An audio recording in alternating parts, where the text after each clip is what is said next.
ദൈവത്തിനു മഹത്വം. ക്രിസ്തുവിൻ്റെ വീണ്ടും വരവും പ്രവചന പഠനം എന്ന 42ാമത്തെ ക്ലാസ്സിലേക്ക് ഏവരെയും കർത്താവിൻ്റെ നാമത്തിലെ ക്ഷണിച്ചു കൊള്ളുന്നു.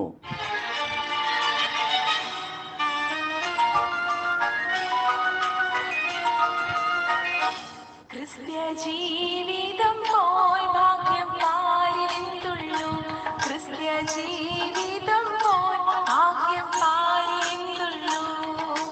ക്രിസ്തീയ ജീവിതം പോലെയുള്ളൊരു, ക്രിസ്തീയ ജീവിതം പോലെയുള്ളൊരു മഹൈഭാഗ്യമാം ജീവിതം പാരിലെന്തുള്ളൂ, മഹൈഭാഗ്യമാം ജീവിതം പാരിലെന്തുള്ളൂ. ക്രിസ്ത്യ ജീവിതം പോൽ ഭാഗ്യം പാരിലെന്തുള്ളൂ, ക്രിസ്ത്യ ജീവിതം പോൽ ഭാഗ്യം പാരിലെന്തുള്ളൂ. ഇന്നത്തെ വിഷയം ഇറാഖിൻ്റെ പതനം, പ്രവചന നിവർത്തി. ഇറാഖ് ഒരു വലിയ ശക്തിയുള്ള രാജ്യമായിരുന്നു. പ്രസിഡന്റ് സദാം ഹുസൈൻ അടുത്തുള്ള അറബി രാജ്യങ്ങളെ പരാജയപ്പെടുത്തി അറബി രാജ്യങ്ങളെ മുഴുവൻ കൈവശപ്പെടുത്തി അവരുടെ അണ്ടറിൽ കൊണ്ടുവന്ന് ഒരു വലിയ രാജ്യമായി സാമ്രാജ്യമാക്കാൻ വേണ്ടിയായിരുന്നു അദ്ദേഹത്തിൻ്റെ ഉദ്ദേശം. അങ്ങനെ നടക്കുകയാണെങ്കിൽ ഇസ്രായേലിനെ തകർക്കുവാൻ ലക്ഷ്യമിടുന്നായ റഷ്യ അവരെ പുറകോട്ടു മാറും. അവർ പിന്നെ ഇസ്രായേലിനെതിരായിട്ട് യുദ്ധത്തിന് വരികയില്ല. അങ്ങനെ സംഭവിക്കുകയാണെങ്കിൽ ബൈബിൾ പ്രവചനം തെറ്റാകും. ആകാശവും ഭൂമിയും ഒഴിഞ്ഞു പോയിരുന്നാലും ദൈവത്തിൻ്റെ വചനത്തിൻ്റെ ഒരു വള്ളിക്കോ പുള്ളിക്കോ മാറ്റം ഉണ്ടാകുകയില്ല, ഇന്ന് വരെ ഉണ്ടായിട്ടില്ല. ബൈബിളിൻ്റെ ഒരു വാക്യമെടുത്ത് അത് തെറ്റായി പോയി എന്ന് ഇന്ന് വരെ ആർക്കും തെളിയിക്കാൻ സാധിച്ചിട്ടില്ല. കാരണം ദൈവത്തിൻ്റെ വചനം സ്വർഗത്തിൽ എന്നേക്കും സ്ഥിരമായ സത്യ വചനമാണ്. അതൊരിക്കലും മാറ്റം ഉണ്ടാകുക. ഇന്നേക്ക് 2625 വർഷങ്ങൾക്ക് മുമ്പേ ഇരമ്യാവ് 49 അധ്യായത്തിൽ ഇറാഖിനെ പറ്റി ഒരു പ്രവചനം പറയുന്നുണ്ട്. അതിൻ്റെ 13ാമത്തെ വാക്യം, ബൊസ്ര സ്തംഭനവും നിന്ദയും ശൂന്യവും ശാപമായി ഭവിക്കും. ഈ ബൊസ്ര എന്ന ഒരു സിറ്റി ഇറാഖിനകത്തുണ്ട്. ആ ഭാഗം നമ്മൾ നോക്കിയാൽ ഇന്നത്തെ ഈ പ്രവചനവും ബൊസ്ര എന്ന ഇറാഖിനകത്തെ സിറ്റിയും കൂടെ നാം പഠിച്ചു കഴിഞ്ഞാൽ നിന്ദയും ശൂന്യവും ശാപവുമായി തീർന്നിരിക്കുന്നു.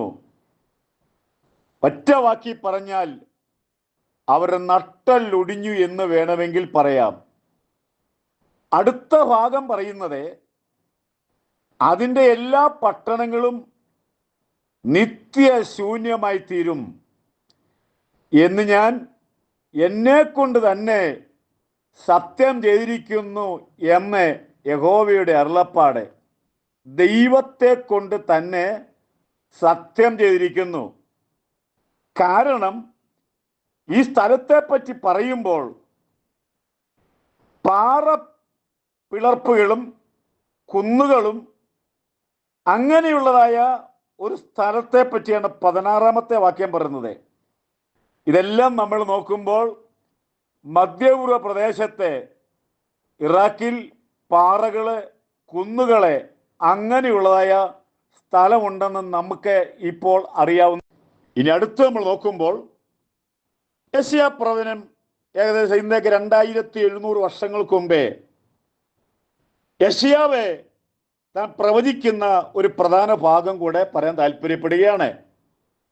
യെശയ്യാവിൻ്റെ കാലയളവിൽ ഈ പറയപ്പെട്ട റോഡുകളോ പാതകളോ ഉണ്ടായിരുന്നില്ല.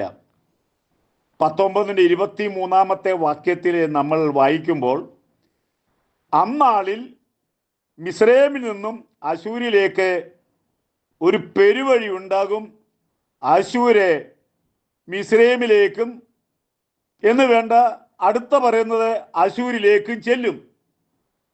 ഈ വഴിയിലൂടെ ഒരു വലിയ പാത ഉണ്ടാകുമെന്ന് യെശയ്യാവ് പറഞ്ഞത് നമ്മുടെ കണ്ണിൻ്റെ മുമ്പിൽ ഇന്ന് തെളിഞ്ഞു വന്നിരിക്കുന്നു. റഷ്യയുടെ സമീപ പ്രദേശമാണല്ലോ ചൈന.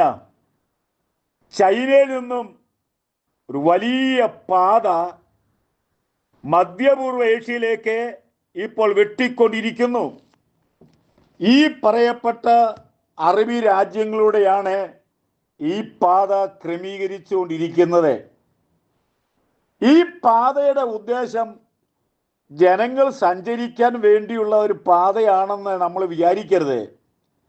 ഇതിൻ്റെ പുറകിലത്തെ ബുദ്ധികേന്ദ്രം എന്ന് പറയുന്നത്, ഒരു 3-ാം ലോക മഹായുദ്ധം ഉണ്ടാകുമ്പോൾ റഷ്യയിൽ നിന്നും ചൈനയിൽ നിന്നും ആ യുദ്ധ ഉപകരണങ്ങൾ അതിവേഗത്തിൽ കൊണ്ടുവരുന്നതിന് വേണ്ടി അവർ ചെയ്യുന്നതായ ഒരു പെരുവഴി, അതിനിട്ടേക്കുന്ന പേര് സിൽക്ക് പാത എന്നാണ്. എന്നെ കേൾക്കുന്ന പ്രിയപ്പെട്ടവരെ, പ്രവചനം വളരെ സത്യസന്ധമായി നിറവേറിക്കൊണ്ടിരിക്കുന്നു. ഇസ്രായേൽ എന്ന് പറയുന്ന ഒരു കൊച്ചു രാജ്യത്തെ അടുത്തുള്ള രാജ്യങ്ങൾ ആക്രമിക്കുന്നു. പക്ഷേ ഏതെല്ലാം രാജ്യം ആക്രമിച്ചെന്ന് പറഞ്ഞാലും ഇസ്രായേൽ പരാജയപ്പെടുകയില്ല. ഇസ്രായേലിനെ സംബന്ധിച്ച് അവരങ്ങോട്ട് കയറി ഒരു അറ്റാക്കിന് പോവുകയില്ല. അവരെ അറ്റാക്ക് ചെയ്യുമ്പോൾ മാത്രമേ തിരിച്ചടി ഉണ്ടാവുകയുള്ളൂ. ഇപ്പോഴത്തെ ഈ വർത്തമാന കാലയളവിൽ ഇറാൻ വെറുതെ ഇസ്രായേലിനെ ആക്രമിക്കുവാൻ അവൻ്റെ സകല യുദ്ധ സാമഗ്രികളും ഇസ്രായേലിലേക്ക് വിടുന്നെങ്കിലും, ഒറ്റ വാക്കി പറഞ്ഞാൽ ഇസ്രായേലിനെ ഒന്നും സംഭവിക്കുകയില്ല. കാരണം നമ്മുടെ കർത്താവിൻ്റെ വരവ് വരെയും ഇസ്രായേലിനെ ദൈവം സൂക്ഷിക്കുന്ന സത്യം ഇന്ന് പകലിൽ ഈ വചനത്തിലൂടെ അറിയിച്ചു കൊള്ളുന്നു. ആയതുകൊണ്ട് ദൈവമക്കളെ, നമ്മുടെ കർത്താവിൻ്റെ വരവ് അടുത്തു വാതിക്കലായിരിക്കുന്നു. ഭാരതം യേശുവിന് വേണ്ടി ഉണരുക.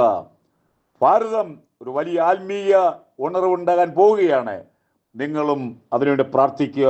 ദൈവം നമ്മളെ സഹായിക്കട്ടെ.